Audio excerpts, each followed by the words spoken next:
Okay, this is day 2 of Western expansion. Hopefully you're taking your...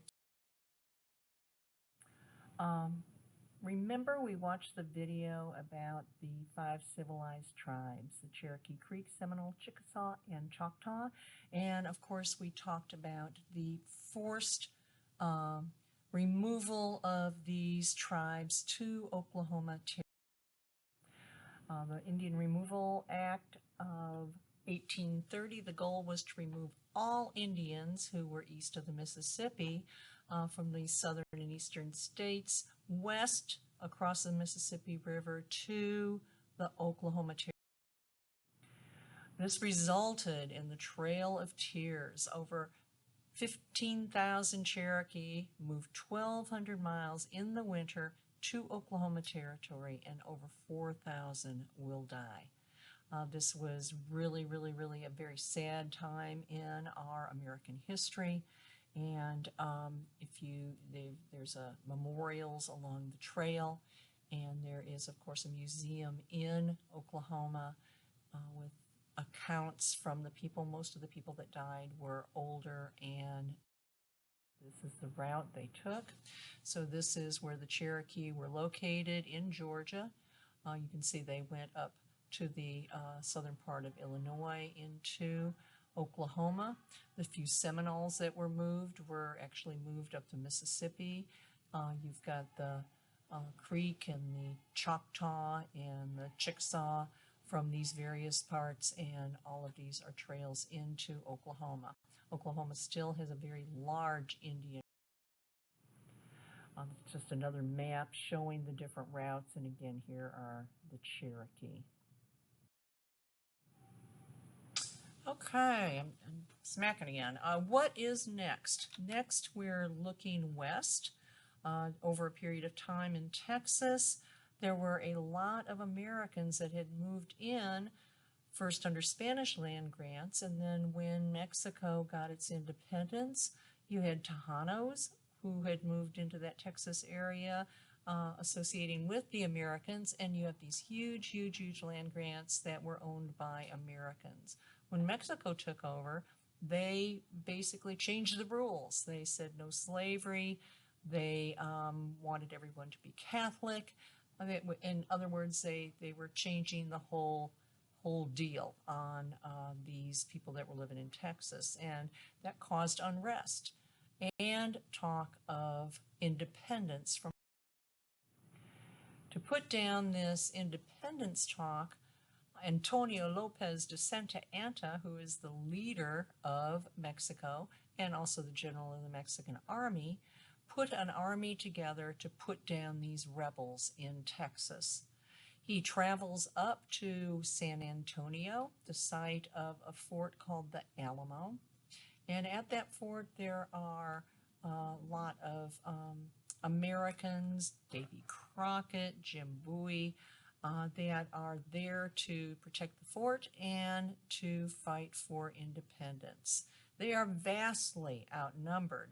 I mean, Santa Anna brings thousands of men, and there are about 200 of these guys defending the fort.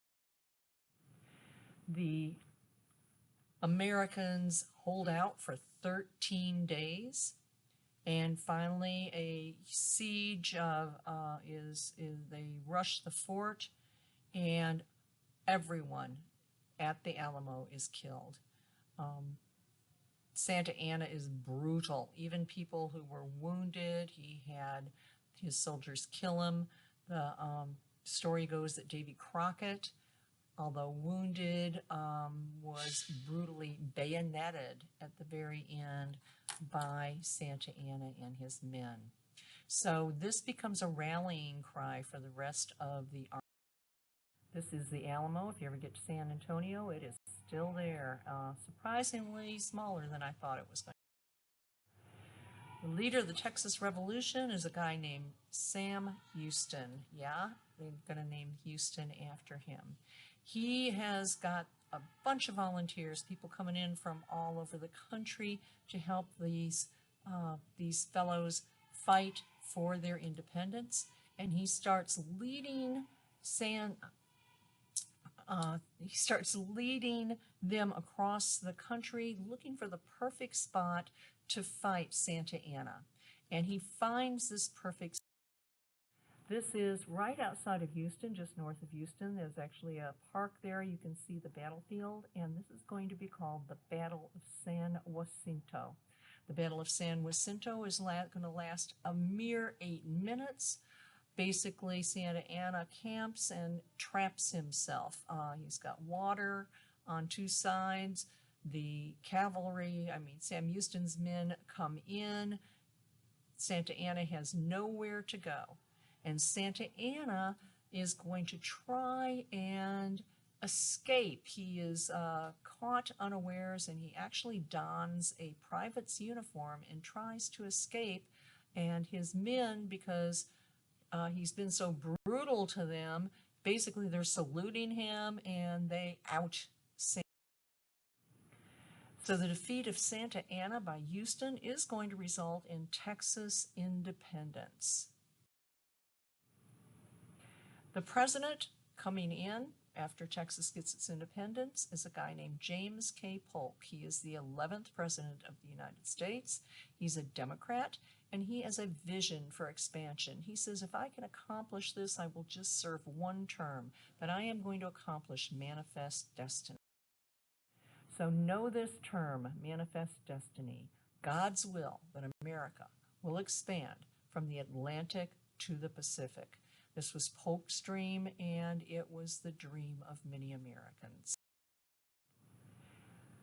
Polk basically provokes a war. First, he offers to buy Mexico, sends a man named Sibley, Sibley, Louisiana, sends a man named Sibley down to offer to buy Mexico, and they turn him down. And then there's a border dispute. Is it the Nueces River? Is it the Rio Grande River? We go down to that border, and no one will never know for sure, but there's a skirmish. Americans are killed, and Polk says blood has been spilled, and he has a demand for war. We have much better equipment. This is going to be kind of a training war for many of the future Civil War generals, including Robert E. Lee, Zachary Taylor, Stonewall Jackson, Ulysses S. Grant, and we basically just, this war is, we are vastly superior in our weaponry, and it lasts for about almost 2 years. Only 1,192 Americans are killed in action, but 12,876 die, mostly from dysentery. We started this war, we won this war, and we are going to get a lot of territory. The result is the Treaty of Guadalupe Hidalgo. This is the Mexican cession that ends the war. We end up getting all of California, New Mexico, Arizona, Nevada, lots and lots of land. The Texas border is established at the Rio Grande, and this is a great victory for Polk. He has now made it to the Pacific, but he's still got a little bit to go. So what's he going to do? He ran on a campaign of 54-40 or fight, and that is that latitude line that divides the United States from Canada.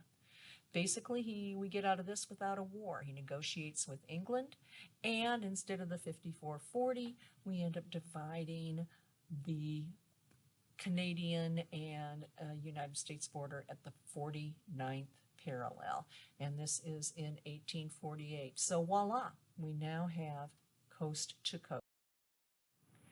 There's finally one small little strip of land that completes the continental United States, and that is going to be done actually after Polk leaves office. And the reason that we wanted it was this little area, and when we look at the big map for the proposed routes for the Transcontinental Railroad, this is not as mountainous, and we are looking to build a railroad, so we purchased this portion for $10 million, and this is called the Gadsden Purchase. So this is now the complete continental United States. Okay, we're going to watch a little video here about the purchase, the Gadsden Purchase, and the Treaty of Guadalupe, Hidalgo. I will upload this video.